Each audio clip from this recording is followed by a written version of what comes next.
Now we have to see what are the important initiatives taken by the government. So what are the government initiatives to boost growth? Government initiatives to boost the growth rate, right? So I am giving you 1 minute. Please write down whatever you know about government initiatives. And friends, I know government initiatives are taken in the form of schemes, but please write the perspectives. Don't write the scheme names directly, right?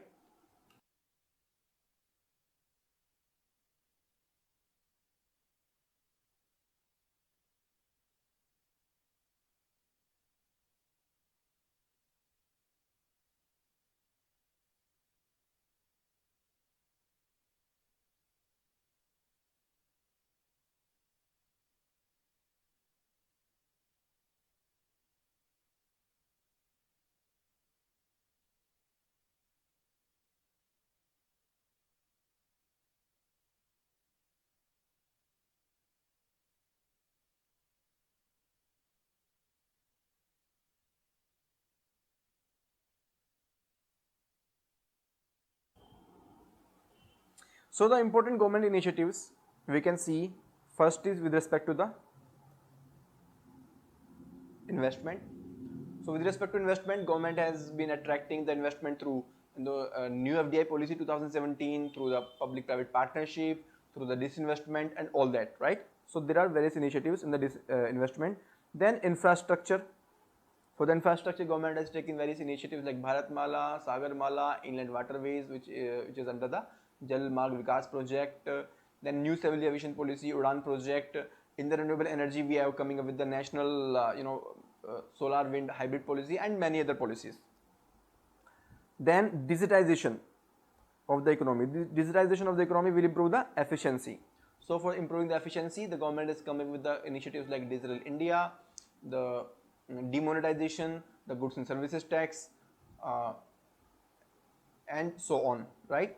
Then the exports promotion. For the exports promotion, various initiatives like promotion of the exports council, MEIS scheme, SEIS scheme, Niryat Bandhu scheme, and signing of the trade facilitation agreement. So all those initiatives are mentioned in your study notes. You can identify it from there. I'm just giving you the perspective. Then government is also coming with the banking sector reforms. For the banking sector, especially the reforms like giving the recapitalization package in the form of 70,000 crore in the budget 2019, which recently came in the month of July 2019.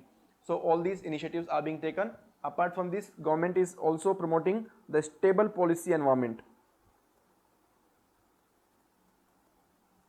Stable policy environment. So schemes like more liberal labor law, the land law, and clear taxation policy. All these are the example of stable policy environment versus the unstable or uncertain policy environment. Then other initiatives like for the exit of industry, the initiatives like insolvency and bankruptcy code. Then for the skill development, various initiatives have been taken, different schemes are being promoted. So all these are the important schemes or the important area. So we can see over here the different government initiatives. The most recent initiatives have been taken in the budget 2019-20. In the budget 2019-20, government is working on tapping the investment by enhancing the sources of capital for the infrastructure financing, credit guarantee enhancement corporation, 100% FDI permissible for the insurance intermediaries. Then for the infrastructure financing, the government is come up with the initiatives like credit guarantee enhancement corporation. So you just need to mention the name, you don't need to explain. For digitization of economy, the initiatives like improving the tax base, demonetization, etc. They were initiated. And for infrastructure, the industrial park, NMIZ, DMIC, ultra mega power projects, port development, inland waterways, renewable energy, Sagarmala, Bharatmala, smart city, and FDI in railways. All these are the initiatives. The government is also promoting the stable policy with the labor law reforms, Make in India, single window clearance, Invest India portal, self-certification, e-filing, consistent and predictable policies like in the form of environmental and land acquisition laws. Skilled India program is also being promoted. Under this, various initiatives have been taken. For the export promotion, there different initiatives have been taken. In the banking sector, different reforms have been taken, and more recently in the budget 2019, which was introduced in the month of July 2019, the various initiatives came. Insolvency and Bankruptcy Code and Saubhagya scheme. Saubhagya scheme will improve the accessibility of electricity in the rural and urban areas, which will have the multiplier impact, right? So these are the different initiatives that government has taken, right? Now let us see what more needs to be done.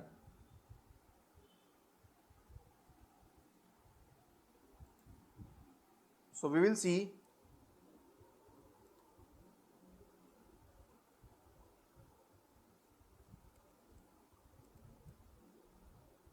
suggestions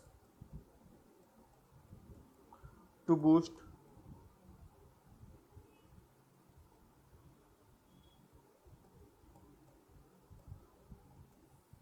economic growth. What are the different suggestions to boost the economic growth in India, right?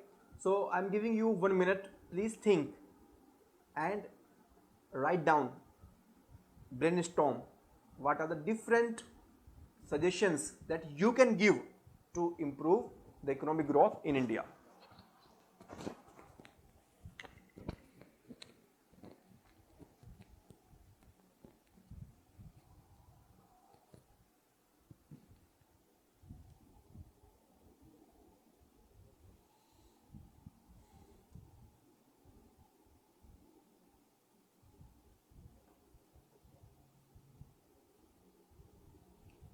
So as always, first I'll be taking you to the Economic Survey 2019.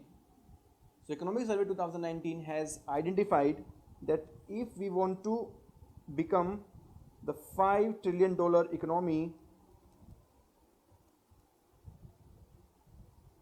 by 2024-25, which is the vision of our Prime Minister, then...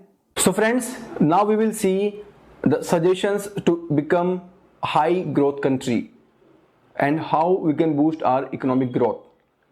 So here I'll again give the reference to the Economic Survey 2019. In the Economic Survey 2019, the experts have mentioned that if India want to become the $5 trillion economy by 2025, then we have to grow at the rate of 8% in real terms, right? And that growth is possible through the virtuous cycle, right?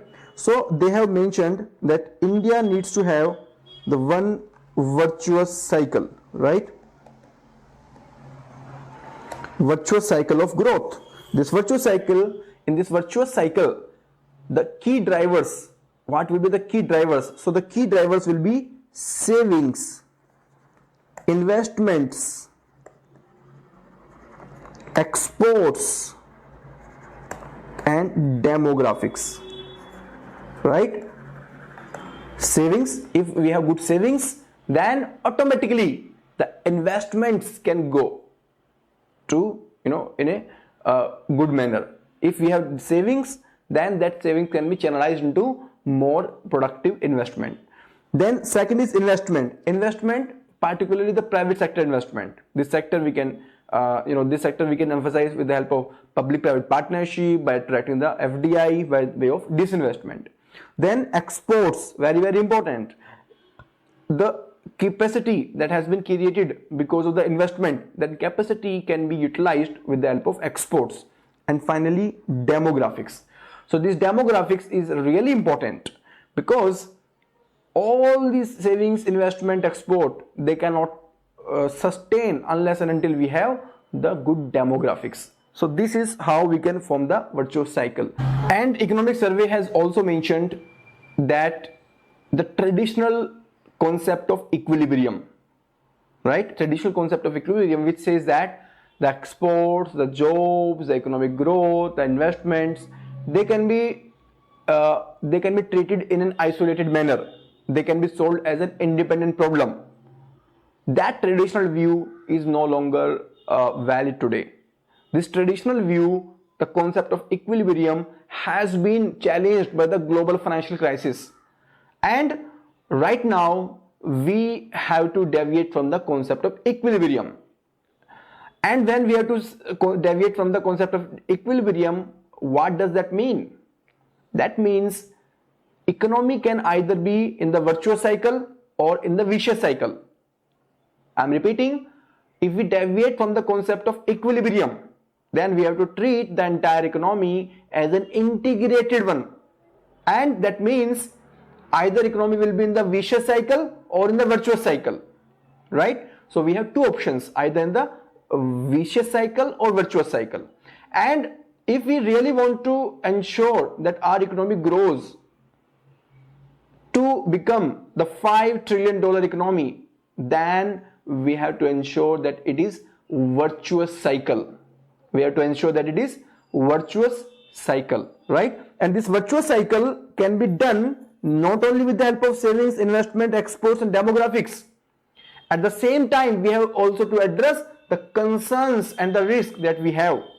And those concerns and risks can be addressed through various areas, like we have to boost the wealth with respect to demographics, right? We have to create the jobs through giving boost to the MSME, right? So the MSME have huge job potential, and that job potential is restricted because of the rigid labor laws and incentive to them to stay small.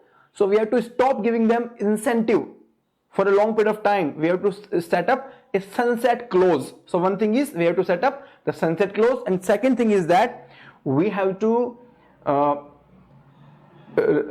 make our labor laws flexible. So that is how we can create more and more jobs. Then we have to treat the data as the public good. Data as the public good. See friends, data is very, very important. All the important initiatives, government schemes, all that can be developed on the basis of data. And this data, as much as possible, this should be in the public domain. The public should be the creator, utilizer and the consumer of this data. Then we have to use the behavioral economics, right? We have to use the behavioral economics. When I say behavioral economics, that means, see, the traditional economics says that first we develop the theory, then we fit the real situation into that theory, and then we use it. But this behavioral economics says that first we need to see the real position, and from that real position, real situation, we have to drive the theory. So we have to focus on the behavioral economics if we want to sustain this economic growth. And finally, we have to ensure the policy consistency. This policy consistency has to be ensured from the top excellence of the policymakers. The top excellence of the policymakers, they have to ensure that their policy is easy to implement and it is predictable. Easy to implement and it is predictable, right? So I'm just recapping. Economic survey. Economic survey has identified that we have to maintain the virtuous cycle, which is supported by savings, investment, exports and demographics. Further, we have to move from concept of equilibrium, and the deviation will go in either in the form of virtuous cycle or vicious cycle. We have to promote the virtuous cycle. Virtuous cycle can be promoted with the help of the demographics, the MSME, the data, behavioral economics and policy consistency, right? So these are the suggestions given in the economic survey. Now, what are the more suggestions we have to keep in mind? So some more suggestions we can see, and again we will use some of the authentic data, that is the Niti Aayog. So Niti Aayog has given very, very comprehensive suggestions. We will see what are those suggestions, right? So the first suggestion is regarding the investment only. So economic survey has also identified that investment has to be the key driver, and Niti Aayog also has said the same thing. So this investment, which is presently at the rate of 29% of GDP, this has to move to the 36% of GDP, right? So this has to move to the 36% of GDP, and for this purpose we have to initiate different measures. What will be those measures that has to be initiated? So if these investment have to increase, these investment have to increase both from the public sector and private sector, right? So public sector means the government has to invest more resources, and if government has to invest, then from where this money will come? This money will come from the taxes, right? and for that we have to increase the tax to GDP ratio. We have to increase the tax to GDP ratio, right? So this tax to GDP ratio, which is at present around 17%, which is almost half of the developed countries and very much low even if we compare with the other developing nations. This tax to GDP ratio has to be enhanced. And how this tax to GDP ratio can be enhanced? Through the tax reforms, easy tax compliance, increase the tax base. So all these are the measures we have to take, right? Secondly, we have to also emphasize on the state taxes. State taxes like property taxes, goods and services taxes. So states also have to emphasize that they also bring the tax reforms. Then private investment. How the private sector investment will come? The private sector investment will come from the PPP, public-private partnership. They will come from the disinvestment, and they will also come from the FDI. All these three topics we have discussed in detail separately, right? So this resource mobilization has to happen from the public sector also and from the private sector also. This is the first suggestion, right? So we have to promote the investment. Secondly, we have to ensure the macroeconomic stability.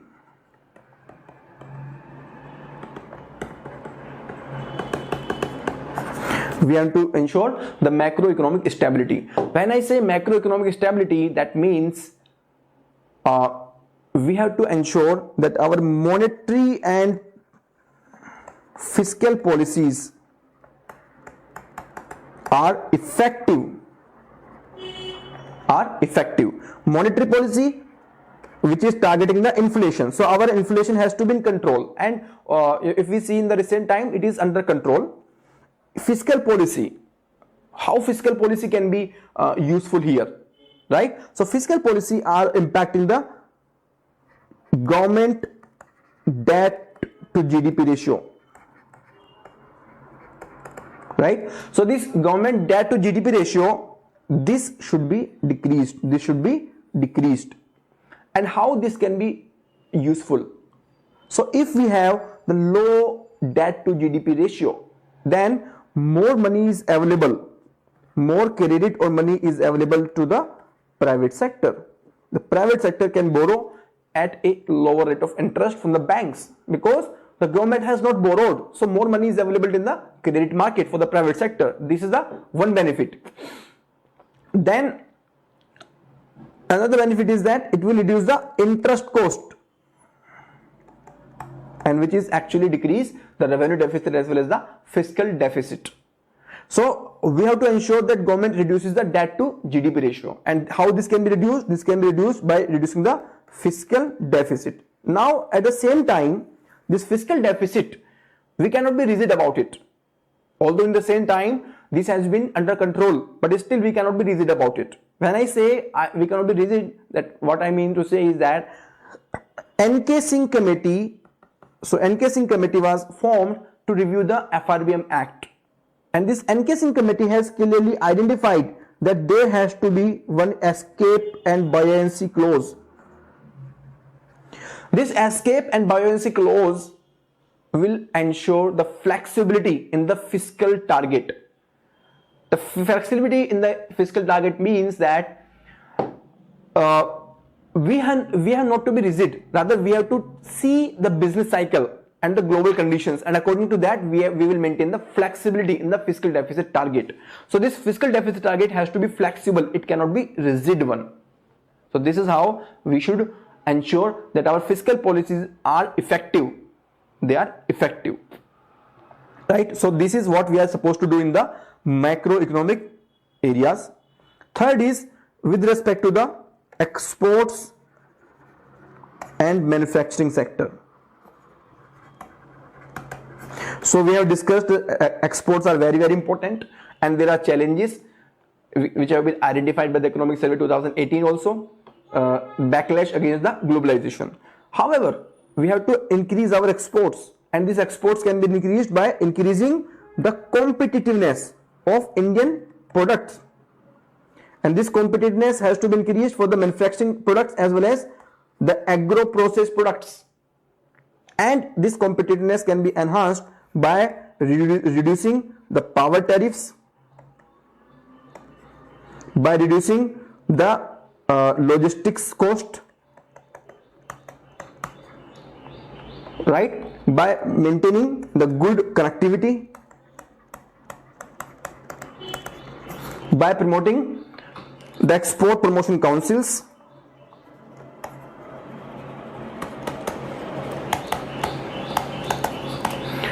by integrating our economy with Southeast Asian countries, the countries like Vietnam and the other South Asian countries like Bangladesh, so that we can actually partner them in the low cost value chain, right? So we have to integrate with the Southeast Asian countries. We have to promote the Northeast India infrastructure so that we have better connectivity with the countries like Myanmar, Bangladesh. Then we have to promote the 12 champion service sectors. 12 champion service sectors. So this is what we are supposed to do in the exports and manufacturing. Then the next area is the employment generation. This employment generation has to be done with the help of labor intensive manufacturing sector. For example, textiles, for example, footwear, for example, the food processing, etc. So this is how the employment generation has to take place. Along with this, we have to also ensure the employability. We have also to ensure the employability, right? Through the skill development, through the vocational education, and upskilling and reskilling. All this has to be done, right? Then we have to also focus upon the financial intermediation.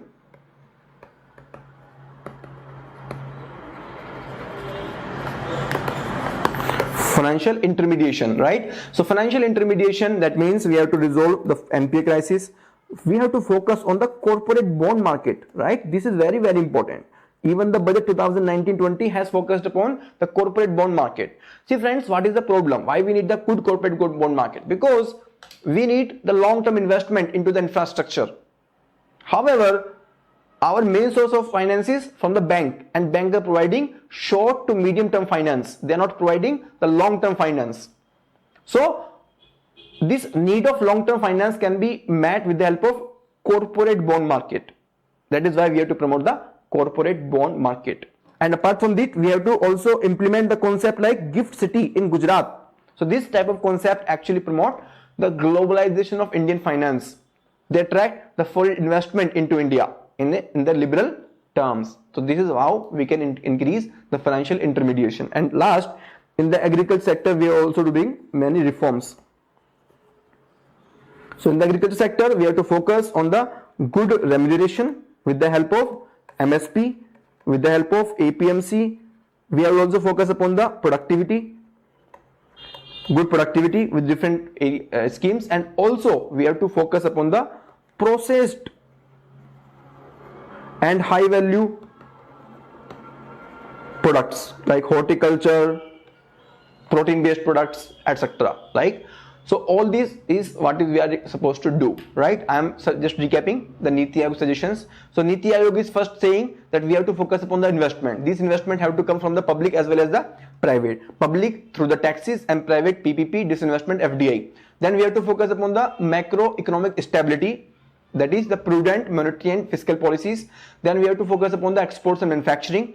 Then we have to focus upon the employment generation. Then we have to focus upon the financial intermediation. Then agricultural reforms. So all this is what we are supposed to do, right? So with this, I hope this topic is completely clear to you. I have discussed everything in detail. So from this area, you can expect the questions like how India can increase its growth rate with the help of good exports. So this year there is a high probability of coming this question. They can ask how India can gain from the export-led growth. What are the challenges in the export-led growth, and what are the suggestions? So in every aspect I have discussed this topic to you, right? How we can promote the exports-led growth. This is the first question they can ask. Apart from this, they can also ask how the demography and the economic growth are interlinked. So you can also use the things from here, and they can also ask the interlinking between investments and the good economic growth rate, and what are the challenges, how India can promote, what different initiatives have been taken. So all these three topics I have discussed in detail, and apart from this they can ask any other micro dimension also. Now we will see the previous year question. What is the previous year question that has been asked? So this is the previous year question. So first of all, you can see over here in the material I have given everything. I have discussed everything in detail. You can find it over there. So you can just see my lecture, and then you can read this material. In the material you can see everything is in detail. So no need to worry.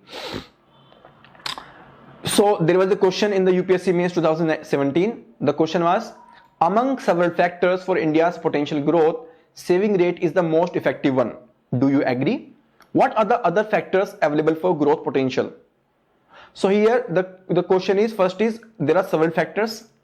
So can you see what are the different factors? So I have discussed the supply factors, the demand factors, and the efficiency factors. So you can interlink the discussion with those factors. Savings rate is the most important one. Yes, this is very, very important, because if we have the good savings rate, then these savings can be channelized into the investment. If we have good investment, then our production is good. If production is good, then economic growth happens. Economic growth happens, then more jobs are created, poverty is reduced, and this creates the virtuous cycle of growth. So savings is very, very important. What are the other factors available for growth? You have to discuss, and you have to give the suggestions from different economic survey, the Niti Aayog. And friends, when you are writing the answer, please give the references to the economic survey, Niti Aayog, just like I am giving in the discussion. Friends, your answer will be unique, your answer will be authentic, and you will not be writing the irrelevant points. Your points will be most relevant, right? So thank you very much. Stay happy, stay learning, and thank you very much.